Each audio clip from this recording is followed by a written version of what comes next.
Hi hello friends, காலை வணக்கம். காலையில் 7 மணிக்கு சூரியனோட வெயிலை பாருங்கள். மாடி தோட்டத்துக்கு வந்திருக்கோம். கத்திரிக்காய், மிளகா செடியெல்லாம் நல்ல ஒரு வளர்ச்சியை கொடுத்துருக்குங்க. பாருங்கள், பூ வச்சுட்டாங்க. இது மிளகா செடி, தக்காளி. இந்த வரிசையில் வந்து கத்திரிக்காய் போட்டிருக்கேன். கத்திரிக்காயிலையும் கொஞ்சம் அந்த பூவெலாம் வந்திருக்கு. நல்ல ஒரு வளர்ச்சியாக இருக்குது. ஏன்னா மண் கலவை நல்லா கலவை கொடுத்துருக்கனால நல்லா இருக்குங்க. பாருங்கள், பூ வச்சுருக்கதான். இப்போ தண்ணி ஊற்றினாலும் இதோட வெயில் தாக்கம் இல்லாமல் இருக்கிறதுக்காண்டி நான் அந்த காஞ்ச சருகெல்லாம் போடுறதுக்காண்டி ரெடி பண்ணியிருக்கேன். இதுக்கு பக்கத்தில் அப்படியே போட்டு விட்டான்னு வச்சுக்கோங்க. ரொம்ப வெயில் அடிக்கிறது வந்து வேரை வந்து பாதுகாப்பாக இருக்கும். எல்லா செடிக்கும் இதை போடலாங்கிறக்காண்டி நம்ம கீழே வந்து கூட்டும்போது மரத்தில் வந்து விழுகுதில்ல, அந்த செடி சருகு எல்லாத்தையும் எடுத்து கலெக்ட் பண்ணி வச்சு எல்லா செடிக்கும் போட்டு விடலான்னு வந்திருக்கேன். ஏன்னா அந்த இப்போ இருக்கிற வெயிலுக்கு இதான் தாக்கு பிடிக்கும். முதல்ல இது பண்ணிட்டோம்னா கொஞ்சம் நல்லாயிருக்கும். ஏன்னா இப்போ தானே எல்லோரும் பூ வைக்க ஆரம்பிச்சிருக்காங்க. இந்த கத்திரிக்காய் செடியை பாருங்கள், மிளகா செடி. ஏற்கனவே இந்த செம்பருத்தி செடிக்கு நான் வந்து ஆல்ரெடி போட்டு வச்சுருக்கேன். அதனால் நம்ம தண்ணி ஊற்றிட்டோம். ஆனால் சாயந்தரம் வரைக்கும் வந்து பார்த்தாலும் இந்த ஈரப்பதம் அப்படியே தான் இருக்கும். மண் வந்து இங்கே வரும், ஈரமாக தான் இருக்கும் இந்த இதெல்லாம் போட்டு வைக்கிறனால. அதனால் கொஞ்சம் கொஞ்சமாக எடுத்துகிட்டு வந்து ஒவ்வொரு செடிக்கும் போட்டு விட்டால் தான் நல்லாயிருக்கும். காலையில் நல்லா செம்பருத்தி பூத்துருக்காங்க.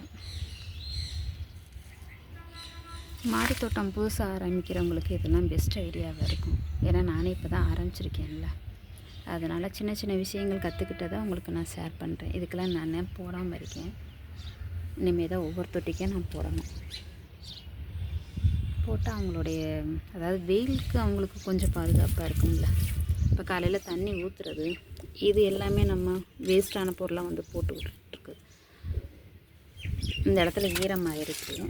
ஒரு இதுக்கு சொல்கிறேன், இங்கே பாருங்கள், இங்கே நான் போடலை.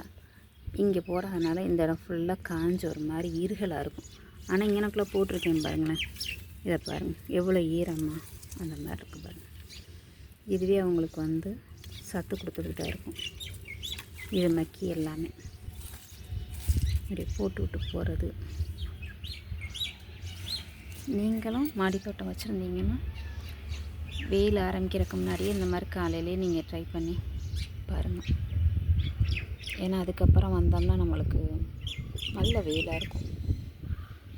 ஒரு ட்ரிப்பு நான் வந்து சாயந்தரம் வரும்போது பார்க்கும்போது பார்த்தோம்னா மண்ணெல்லாம் அப்படியே சுருண்டு ஒரு மாதிரி காஞ்சி வெயிலுக்கு தாக்கு பிடிக்காம மாதிரி இருக்கும். ஏன்னா காலையில் தான் நான் ஊற்றிட்டு போனோம் தண்ணி, இவ்வளோ காஞ்சி போயிருக்கே அப்படிங்கிற மாதிரி. அப்புறம் தான் இந்த ஒரு ஐடியா பண்ணி இப்போ போட்டுட்ருக்கேன். செம்பருத்தி பார்த்தீங்களா, பூ பூத்துருக்காங்க. எத்தனை பூ தெரியுமா? 6 பூ பூத்துருக்காங்க. இங்கிட்ட நான் ஏற்கனவே உங்கள்கிட்ட நிறைய ட்ரிப் சொல்லிட்டேன். மாடி தோட்டம்னா பெஸ்ட்டு செம்பருத்தி மட்டும்தான். இந்த வெயிலுக்கெல்லாம் இந்த பூ அப்படியே இருக்கும். சாயந்தரம் வந்து பார்த்தாலும் அப்படியே இருப்பாங்க. அதனால தான் செம்பருத்தி மேலே ரொம்ப ஆசைப்பட்டு இப்படி வரிசையாக வச்சு விட்ருக்கேன். இதுலேயும் இருக்காங்க, இந்த பூத்துருக்காங்க. ஆரஞ்சு பூச்சி தாக்குதல் இல்லாமல் இருக்கணும், அதுதான் மெயின். அதுக்குரிய மருந்து அடிச்சுக்கிட்டே இருந்தால் நல்லாயிருக்கும். சரி, ஓகே ஃப்ரெண்ட்ஸ், இது உங்களுக்கு எல்லாத்துக்குமே இதுக்கு ஆல்ரெடி நான் போட்டுட்டேன். ஏன்னா நிறைய அள்ளிட்டு வந்து போட்டுக்கிட்டு இருக்க முடியாது. கொஞ்சம் கொஞ்சமாக பார்க்குற வேலை தான் இதெல்லாம்.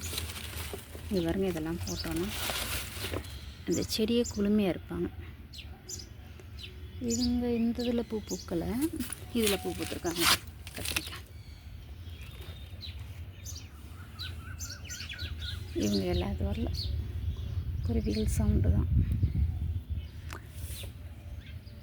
சரி ஃப்ரெண்ட்ஸ், இதுக்கெல்லாம் போட்டுட்டு நாளைக்கு இது நல்லா ஃபில் பண்ணதுக்கப்புறம் உங்களுக்கு ஒரு வீடியோ எடுத்து போடுறேன். பாய்.